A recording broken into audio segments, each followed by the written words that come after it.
నమస్తే. నేను మీ కుప్ప పద్మిని. ఇన్నాళ్ళు మీ సపోర్ట్‌ని నాకందిస్తూ, మీ ప్రేమని నాకందిస్తున్న ప్రతి ఒక్కరికి కృతజ్ఞతలు. ఇప్పుడు చూడబోతున్న ఈ వీడియో కూడా ఖచ్చితంగా మీకు ఉపయోగపడుతుంది. లైక్, షేర్ అండ్ సబ్స్క్రైబ్ చేసి మీ ఇష్టాన్ని, అలాగే మీ సపోర్ట్‌ని నాకందించండి. అలాగే ఈ వీడియో పట్ల మీ అభిప్రాయాన్ని కామెంట్ సెక్షన్‌లో కామెంట్ చేసి నాకు తెలియచేయండి. నమస్తే. నమస్కారం. శుభోదయం కార్యక్రమానికి స్వాగతం. ఈరోజు 9వ తారీఖు ఆగస్టు నెల 2024వ సంవత్సరం శుక్రవారం. శ్రీ క్రోధినామ సంవత్సరం దక్షిణాయనం వర్ష ఋతువు. ఈరోజు శ్రావణ మాస శుక్లపక్ష పంచమి తిథి రాత్రి 3:14 వరకు, తదుపరి షష్ఠి తిథి.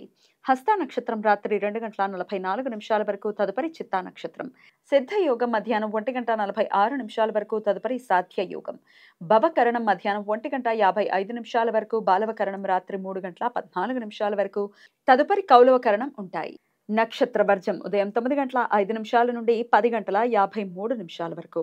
అమృతకాలం సాయంత్రం 7:37 నుండి రాత్రి 9:45 వరకు.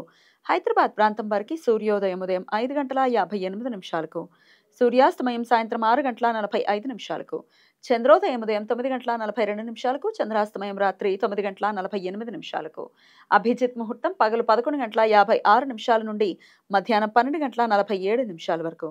దుర్ముహూర్తం ఉదయం 8:31 నుండి 9:22 వరకు.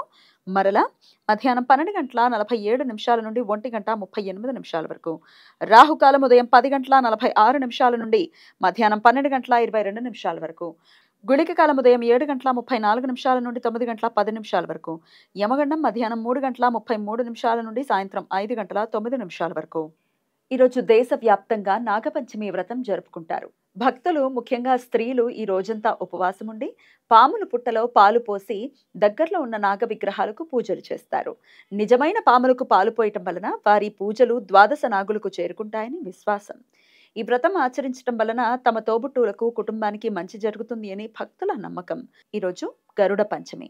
విష్ణుమూర్తి వాహనమైన గరుత్మంతునికి అతని తల్లి వినతకు మధ్య ఉన్న అవ్యాజమైన అనంతమైన తల్లి కొడుకుల ప్రేమ ఆప్యాయతలకు ప్రతీకగా ఈరోజు పండుగ జరుపుకుంటారు. తల్లి కొడుకుల మధ్య ప్రేమ ఆప్యాయతలు వృద్ధి చెందాలని తల్లి కొడుకులు ఈ వ్రతం ఆచరిస్తారు. ముఖ్యంగా తల్లులు తమ సంతానం ఉన్నత భవిష్యత్తు కోసం, ఆయురారోగ్యాల కోసం ఈ వ్రతం ఆచరిస్తారు. గరుడ గాయత్రి మంత్ర జపం, గరుడ కవచం పారాయణం ఈ రోజు చేయటం వలన తమ జాతక చక్రంలో ఉన్న సర్ప దోషాలు, రాహుకేతువుల దోషాలు తొలగిపోతాయని భక్తుల విశ్వాసం. ఈ సమాచారాన్ని మనకు అందించిన వారు మేడికొండూరు విశ్వనాథ్ ప్రసాద్ గారు. ఆయనకు కృతజ్ఞతలు తెలియజేస్తూ గరుడ స్మరణతో సమస్త సన్మంగళాని భవంతు. నమస్కారం.